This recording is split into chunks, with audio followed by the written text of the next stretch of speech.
کرام یہاں مدفون ہیں. تو اس کا مطلب یہ ہے جہاں اللہ کا نبی، اللہ کا ولی، اللہ کا محبوب بندہ دفن بھی ہو جائے، وہ جگہ بھی شاعر اللہ میں سے ہے، حرمات اللہ میں سے ہے، اور وہ جگہ قابل تبرک ہے، وہ بابرکت جگہ ہے.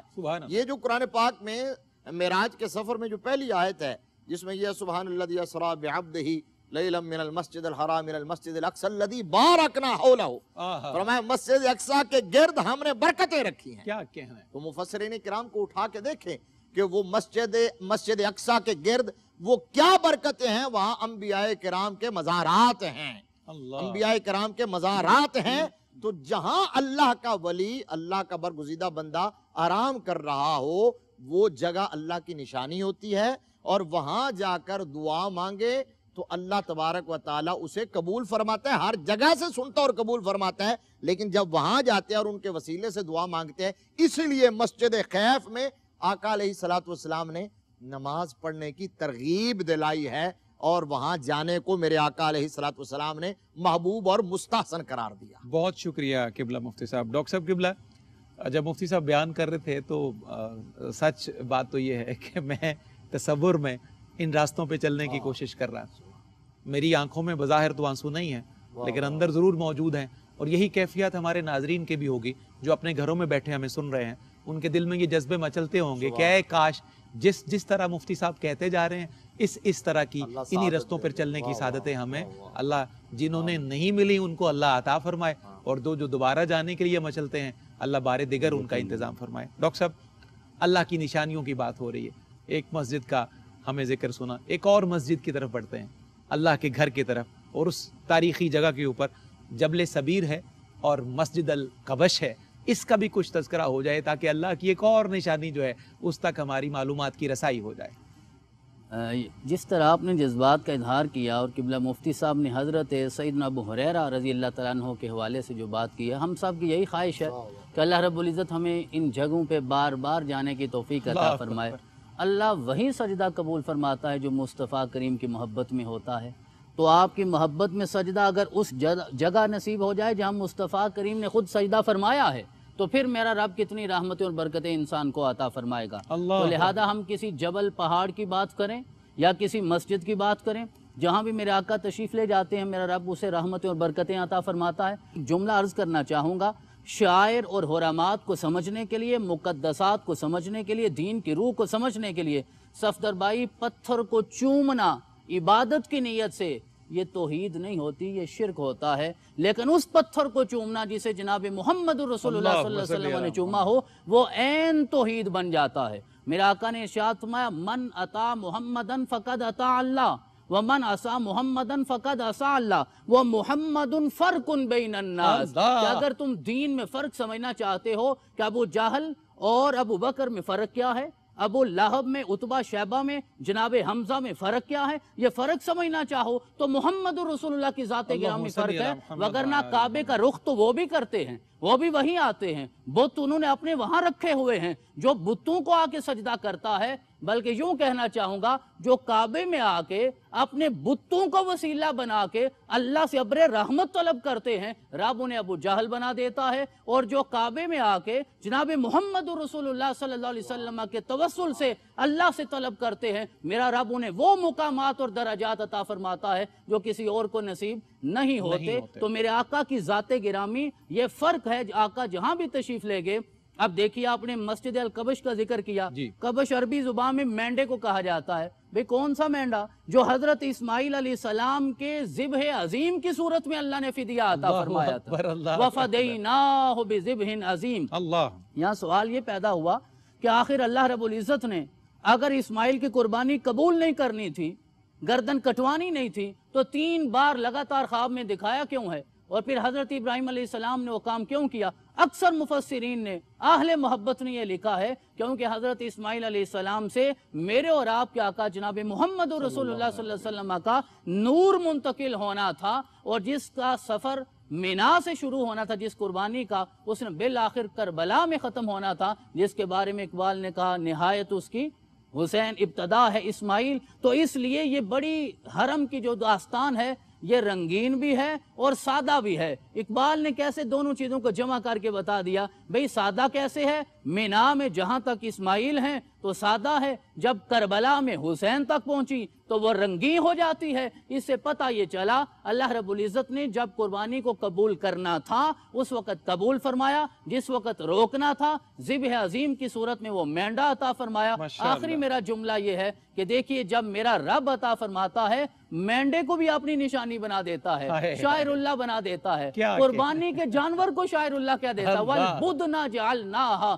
لَكُمْ مِنْ شَاعِرِ اللَّهِ، قربانی کا جانور بھی شاعر اللہ ہے۔ اللہ رب العزت ہمیں استقامت بھی دے، راہ ہدایت پہ یوں چلنے کی توفیق عطا فرمائے کہ جسے مصطفیٰ کریم نے جتنی عزتیں عطا فرمائی ہیں اگر ہم وہ ادراک کر لیں گے یقیناً دنیا بھی سنور جائے گی اور عقبہ میں بھی میرا رب ضرور اجر عطا فرمائے گا۔ بہت خوبصورت ڈاکٹر صاحب آپ نے بیان کیا، اللہ آپ کی توفیقات میں اضافہ فرمائے۔ مفتی صاحب قبلہ، ابھی ہم مینا کی فضیلتیں، اس کے اکرامات کا ذکر کر رہے ہیں، تو یہ نبی کریم علیہ السلام کے دین کا پیغام دینے کے بعد کی صورتحال ہے، ہم زیادہ تر جسے ڈسکس کر رہے ہیں۔ کچھ ایسا بھی معمول کہیں ہوگا جو زمانہ جاہلیت کا ہوگا، تو اس زمانے میں، جہالت کے زمانے میں، یہاں جو کفار تھے وہ کیا کیا کرتے تھے، اس زمانے کے معمولات کا اگر کچھ ذکر ہو جائے تو ہمیں کمپیریٹیولی زیادہ آسان ہو جائیں گی چیزیں سمجھنا۔ جی مشرکین مکہ جو ہیں، شاہ صاحب نے اپنی گفتگو میں ایک جملہ کہا تھا کہ وہ بھی کعبے میں ہی آتے تھے، یہ درست، وہ بھی ان میدانوں میں چکر لگایا کرتے تھے، لیکن بات یہ ہے کہ ان کے آنے میں اور مصطفیٰ کے نوکروں میں آنے میں زمین آسمان کا فرق ہے۔ مفتی صاحب وہی فرق جو جی جی بالکل یہی ہے، جو فرق محمدی ہے، جو حضور کا دامن پکڑ کے آتا ہے، حضور کی اتباع میں آتا ہے، حضور کا نام لے کے آتا ہے، حضور کا وسیلہ، تو ان کے معمولات میں، ان کی رسومات میں، ان کی سو کالڈ عبادات میں بہت زیادہ جاہلانہ رسوم داخل تھی۔ مثلا وہ کعبہ شریف کا ننگے ہو کر طواف کیا کرتے تھے، اللہ اکبر کبیرہ، ننگے ہو کر طواف کرتے تھے۔ ان کی دلیل وہی تھی جو آج کے لبرلز کی دلیل ہوتی ہے، وہ کہتے تھے کہ انسان دنیا میں آیا ہے تو اسی حالت میں آیا ہے، لہذا رب کی بارگاہ میں بھی اسی حالت میں پیش ہونا چاہیے۔ تو میرے مصطفیٰ کریم صلی اللہ علیہ وآلہ وسلم نے پھر رب کے حضور حاضری کا طریقہ اور سلیقہ بتایا ہے، فرمایا اللہ کی بارگاہ میں پیش کس طرح ہونا ہے۔ یہ تو تھا کعبہ کے طواف کے حوالے سے، اور بھی بہت ساری فرسودہ رسم و رواج تھی۔ مینا کے حوالے سے جو آپ نے سوال کیا، ان کے جو غلط ان کے ذہن میں، ان کے دل و دماغ میں چیزیں بیٹھی ہوئی تھیں، ان میں ایک یہ تھی کہ وہ جب مینا کے میدان میں آتے تھے احرام باندھنے کے بعد، جس طرح میں نے پہلے سیگمنٹ میں ذکر کیا کہ 8 ذی الحج شریف کو مینا میں لوگ آتے ہیں احرام باندھنے کے بعد، تو اب ایک تو ان کا خیال یہ تھا کہ اگر کوئی شدید حاجت بھی پڑ جائے تو یہاں سے اپنا، جن کا وہاں کے باسی جو تھے یا جن کے وہاں وہ اپنے گھر نہیں جا سکتا، اب وہ اس کے لیے ہیلا نکالتے تھے۔ اگر گھر جانا، وہ سمجھتے تھے کہ گھر جانے سے منع یوں ہے کہ اپنے دروازے سے، جو گھر کا دروازہ وہاں سے نہیں آ سکتے، اب کسی کو کام پڑ جاتا تھا تو وہ دیوار کو کیا کہتے ہیں نقب لگاتا اور وہاں سے داخل ہوتا، یا چھت سے آتا یا عقب سے آتا۔ تو اس کو قرآن پاک نے باقاعدہ بیان کیا، فرمایا یہ کیا نیکی ہوئی کہ تم اپنے گھروں کو پیچھے سے آتے ہو؟ اگر کسی کو کوئی حاجت، کوئی ضرورت، کوئی کام ہے تو وہ گھر کے اسی دروازے سے آئے جو روٹین میں دروازہ ہے۔ تو یہ بھی ان کی ایک غلط رسم تھی، اور بھی بے شمار غلط ان کی رسومات تھی۔ اور اسی طرح جو آل وہاں مکہ والے تھے، ان کے اندر ایک یہ تھا کہ ہم شاید وی آئی پی لوگ ہیں، تو وہ باقی لوگوں کو حکم تھا کہ وہ عرفات میں جائیں تو وہ مکہ سے باہر نہیں جاتے تھے، وہ کہتے تھے کہ ہمارا حج یہی ہو جاتا ہے۔ تو اس کو بھی غلط ان کی مس پرسیپشن کو اللہ تبارک و تعالیٰ نے ختم کیا، اور وہ ثم افیدوا من حیث افاض الناس، تم بھی وہاں سے پلٹو جہاں سے باقی لوگ پلٹتے ہیں، کیونکہ عبادات میں اور دین اسلام کے اندر یہ وی آئی پی کلچر نہیں ہے، ایک ہی صف میں کھڑے ہو گئے محمود و ایاز۔ ناظرین، یہاں پروگرام میں ایک مختصر سا وقفہ ہے، اور اس حصے کا سبق یہ ہے کہ تمام چیزوں میں جو چیز فرق کرتی ہے وہ نسبت محمدی صلی اللہ علیہ وآلہ وسلم ہے۔ اسی نسبت کا حیا کرنے والے کامیاب ہیں، کامران ہیں۔ ایک مختصر سا وقفہ۔ جی ناظرین، آپ کا ایک دفعہ پھر خیر مقدم ہے پروگرام سرزمین حجاز ARYQ TV پر۔ ان مبارک ایام میں ان مبارک زمینوں کا تذکرہ جسے اللہ رب العزت کے رسول کی اور دیگر نفوس قدسیہ کی بے پناہ نسبتیں حاصل ہیں۔ ہمارا شرف یہ ہے خوشبختی کی معراج یہ ہے کہ ان مبارک دنوں میں ہمیں ان مبارک نفوس کا اور ان مبارک زمینوں کا اور انہی مبارک شاعر کا ذکر نصیب کیا جا رہا ہے۔ ہمیں گفتگو کا سلسلہ آگے بڑھانا ہے۔ آج ہمارا موضوع منا کی مبارک زمین ہے، اسی نسبت سے آگے پڑھیں گے۔ ڈاکٹر صاحب قبلہ، منا میں ایک اور عظیم الشان مسجد، مبارک مسجد ہے، وہ مسجد عقبہ ہے۔ اسی کا ایک حوالہ بیت عقبہ کے حوالے سے بھی ہے، تو میں چاہوں گا اس پر بھی روشنی ڈال دی جائے تاکہ اس حوالے سے یہ پیغام ہمارے ناظرین تک پہنچے۔ صفدر بھائی، ابھی جب آپ سوال کر رہے تھے ایک جملہ میرے ذہن میں آیا کہ میرے آقا صلی اللہ علیہ وسلم نے ارشاد فرمایا، اللہ رب العزت نے ایک حدیث میں 5 اور ایک میں 6 ایسے خصائص ہیں جو کسی اور کو عطا نہیں فرمائے۔ ان میں آپ نے ارشاد فرمایا، جعلت لی الارض مسجدا و طہورا، کہ اللہ رب العزت نے میرے لیے ساری زمین کو مسجد بنا دیا۔ ایک تو ساری زمین فی نفس ہی مسجد بن گئی نا، لیکن جتنی مساجد کا تذکرہ ہم صرف مینا میں کر رہے ہیں، مجھے لگتا ہے کہ میرے آقا صلی اللہ علیہ وسلم 1500 سال بعد کا منظر دیکھ رہے تھے کہ جہاں جہاں میں سجدہ کروں گا وہاں باقاعدہ مسجد بنائی جائے گی اور امت مسلمہ کو وہاں حاضر ہو کر اسی جگہ سجدہ کرنے کی سعادت ملے گی جہاں محبوب کائنات خود سجدہ کر رہے ہیں۔ ایک بنیادی بات ہمیں سمجھنی ہے، وہ یہ ہے کہ دیکھیے، جب ہم اللہ کی اطاعت کرنا چاہتے ہیں تو اصلاً اطاعت تو اللہ کی ہوتی ہے، لیکن عملاً اطاعت رسول کی ہوتی ہے، عملاً اطاعت پیغمبر کی ہوتی ہے، کیونکہ عملی طور پہ اطاعت اسی کی ہوگی جس کا اسوہ ہمارے سامنے موجود ہے۔ میں 2 آیات عرض کرتا ہوں کہ اللہ رب العزت نے قرآن عزیز میں حضرت نوح علیہ السلام کے حوالے سے، حضرت ہود، حضرت صالح سب کا ذکر کیا۔ وہ کہتے ہیں، انی لکم رسول امین فاتقوا اللہ واطیعون، انی لکم رسول امین فاتقوا اللہ واطیعون، کہ میں تمہاری طرف رسول بن کے آیا ہوں، امین رسول بن کے آیا ہوں، میری اطاعت کرو اور اللہ کا تقوی اختیار کرو۔ یعنی تقوی اللہ کا ہے، اطاعت رسول کی ہے۔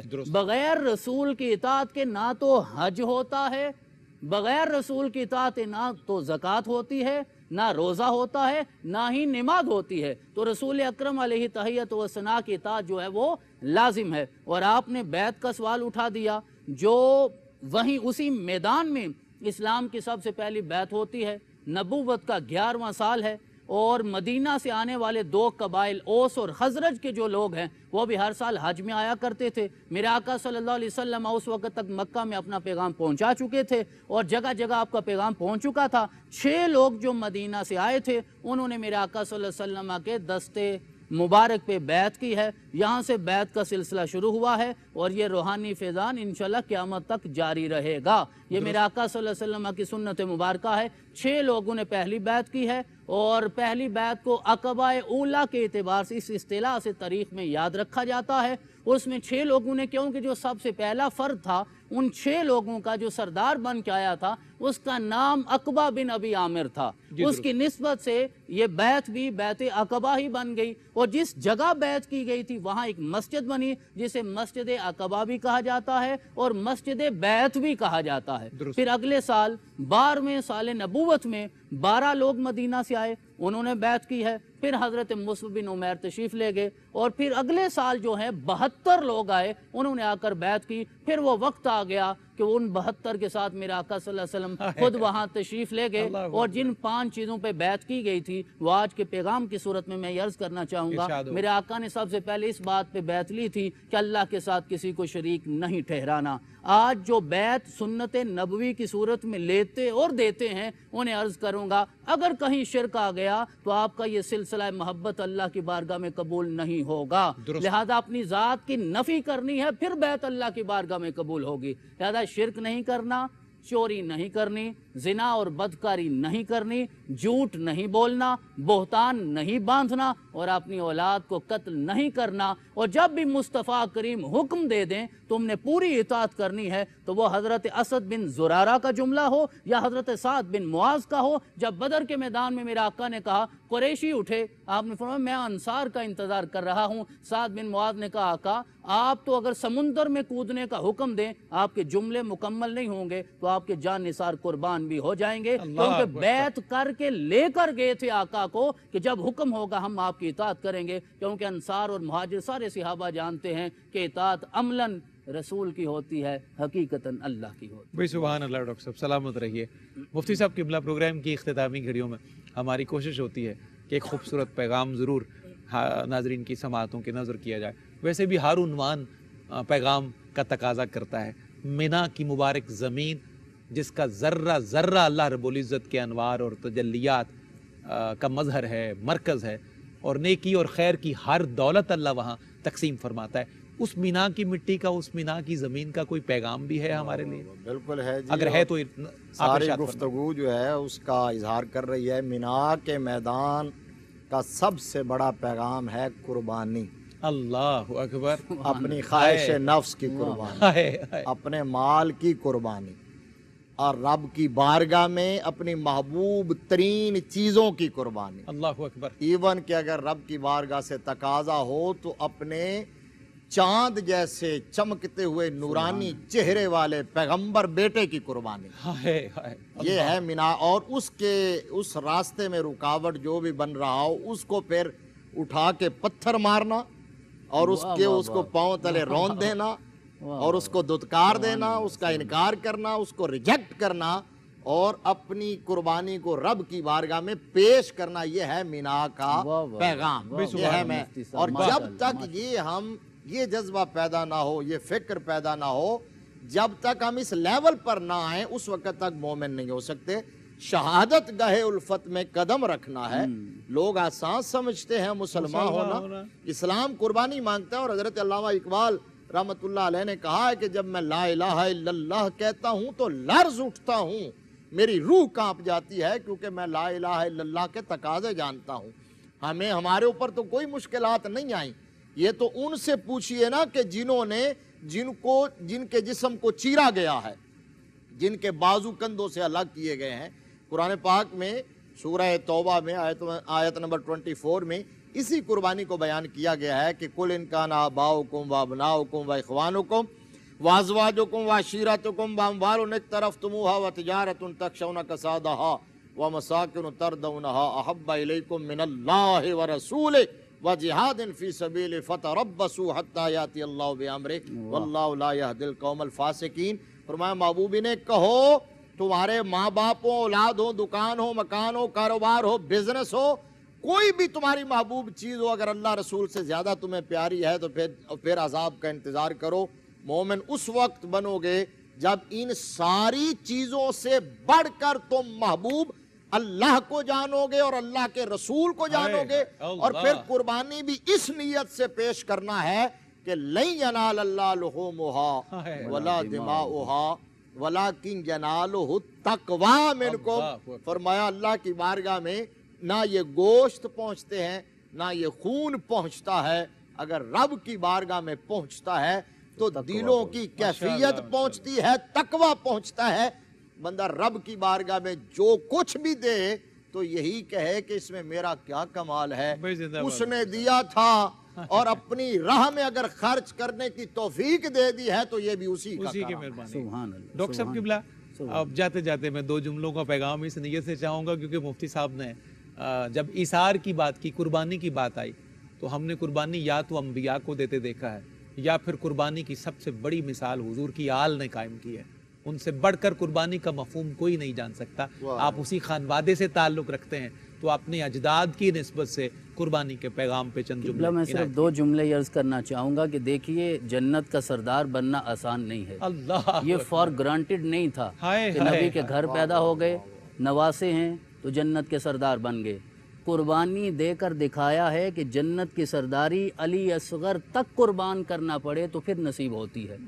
میرے آقا صلی اللہ علیہ وسلم، ذرا دیکھیں، ہم مسجدوں کا ذکر کر رہے ہیں، جہاں آپ نے ایک سجدہ کیا وہاں مسجد بن گئی، جہاں 2 دن گزارے وہ غار مقدس ہو گئی، وہ پہاڑ مقدس ہو گیا۔ تو جن کے لیے میرے رسول نے سجدوں کو طول دے دیا، سجدوں کو لمبا کر دیا، پھر انہوں نے میرے آقا صلی اللہ علیہ وسلم نے 72 بار تسبیح پڑھی، تو انہوں نے 72 نفوس جب تک قربان نہیں کیے، پھر اپنا سر کٹوایا، نیزے کی نوک پہ چڑھا اور بازوبان حال یہی کہا، افضل ہے کل جہاں سے گرانا حسین کا، نبیوں کا تاجدار ہے نانا حسین کا، ایک پل کی تھی حکومت یزید کی، صدیاں حسین کی ہیں زمانہ حسین۔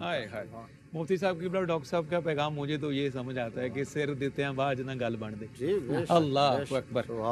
ناظرین، میں بہت شکر گزار ہوں اپنے معزز مہمانوں کا، کمال خوبصورتی سے اپنے نقطہ نظر کو آج کی مبارک گفتگو کی صورت میں پیش کیا۔ مفتی محمد طاہر تبسم قادری صاحب، جناب ڈاکٹر سید حامد فاروق بخاری، اللہ کریم آپ کی توفیقات میں اضافہ فرمائے، بڑی نفع مند گفتگو سے آپ نے ہمیں محظوظ فرمایا، ہمارے علم میں اضافہ فرمایا۔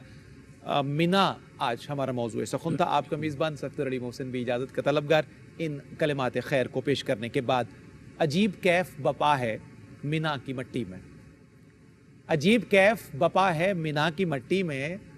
مفتی صاحب قبلہ اور ڈاکٹر صاحب قبلہ میں آپ کو شامل کرنا چاہوں گا۔ عجیب کیف بپا ہے دعا مینا کی مٹی میں، دعا کے ساتھ دوا ہے مینا کی مٹی میں، دعا کے ساتھ دوا ہے مینا کی مٹی میں۔ ہر ایک قدم پہ ملے 1,00,000 نیکی جناب، ہر ایک قدم پہ ملے 1,00,000 نیکی جناب، خدا کی خاص عطا ہے مینا کی مٹی میں، خدا کی خاص عطا ہے مینا کی مٹی میں۔ سفید چادریں باندھے ہیں سب محمود و ایاز، سفید چادریں باندھے ہیں سب محمود و ایاز، کوئی نہ چھوٹا بڑا ہے مینا کی مٹی میں، کوئی نہ چھوٹا بڑا ہے مینا کی مٹی میں۔ ڈاکٹر صاحب آپ کے لیے بالخصوص، مفتی صاحب آپ سے بھی دعا کا طالب، قیام 5 دنوں کا یہی بتاتا ہے، قیام 5 دنوں کا یہاں بتاتا ہے، 5 تن کی ولا ہے مینا کی مٹی میں، کہ 5 تن کی ولا ہے۔ قیام 5 دنوں کا یہی بتاتا ہے کہ 5 تن کی ولا ہے مینا کی مٹی میں۔ اور آخری شعر سماعت کیجئے، کوئی حاجیوں سے پوچھے حزین تو لطف آئے، کوئی حاجیوں سے پوچھے حزین تو لطف آئے، کہ کیا کمال مزہ ہے مینا کی مٹی میں، کہ کیا کمال مزہ ہے مینا کی مٹی میں۔ عجیب کیف بپا ہے مینا کی مٹی میں، دعا کے ساتھ دوا ہے مینا کی مٹی میں، مینا کی مٹی میں۔ نیکی اور خیر کی اگلی نشست کے ساتھ پھر آپ سے ملاقات ہوگی۔ والسلام علیکم ورحمۃ اللہ وبرکاتہ۔